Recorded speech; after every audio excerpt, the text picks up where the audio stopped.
nothing more important in my ability to get funding for NEA than you talking to and getting to know your member of Congress and your center person. The most important thing that I can tell you is that you should lobby, you should talk to them, and that we're very approachable. We want to hear from you.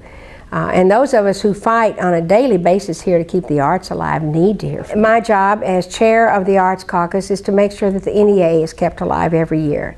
I need help, and it's very important that in the districts where you live, if your member does not support the arts, then you need to contact them where they are. Writing to us in Washington is fine, and that's good, and it certainly is important always for you to keep in touch with the people who represent you. But when they're back in the district, invite them to a performance. Sit down and talk to them. Discuss with them the importance of the arts, what it does economically and educationally for the people in that district. If you have special stories that you want to tell us about art, or things that have happened, just people that you know, children, grown people, elderly, who've been majorly affected by the arts in your district, then talk to them about that.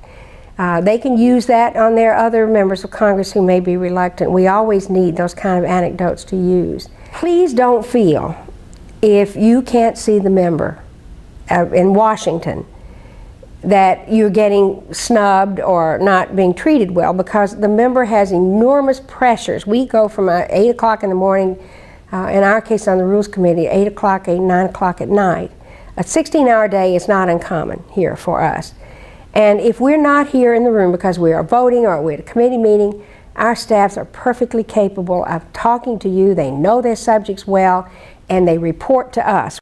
The kind of communication put in my hand is that I always, of course, see the handwritten letters. I get the emails, and they are easy for me to go through.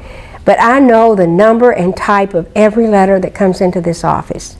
The phone calls are given to me from my district office when I'm in Washington on a daily basis on what the subject is and who called. We often have conversations back and forth with the people who phone me. Believe me, it is very important for us that to hear from our constituents, and don't think of your congressperson as somebody different. Please think of us as one of your neighbors that you have elected to come down here to serve you.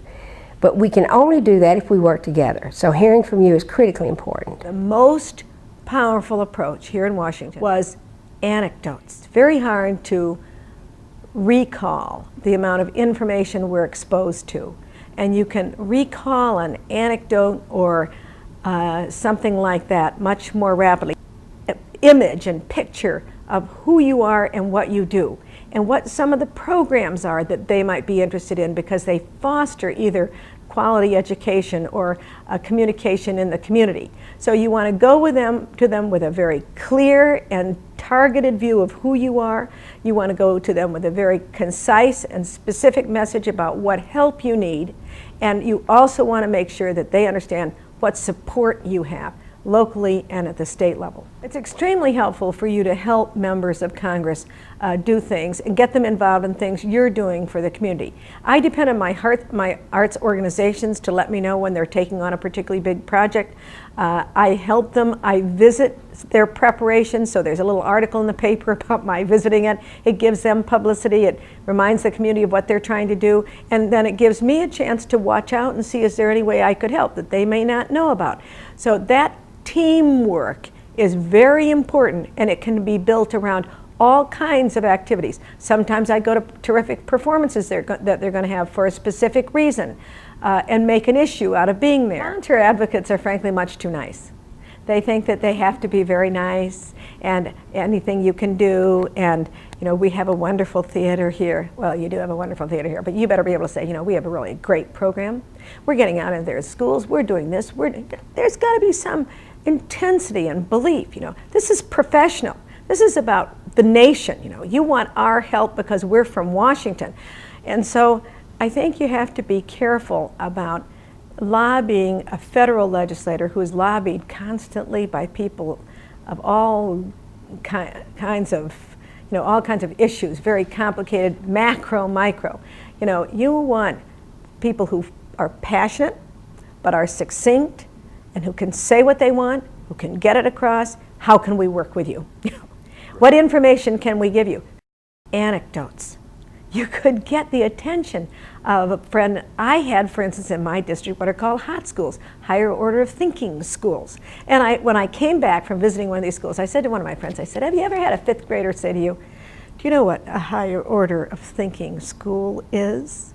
Have you ever listened to a 5th grader explain what a higher order of thinking school is? There's simply no substitute for something you can tell a colleague about that demonstrates vividly in their mind the importance of arts dollars in our communities.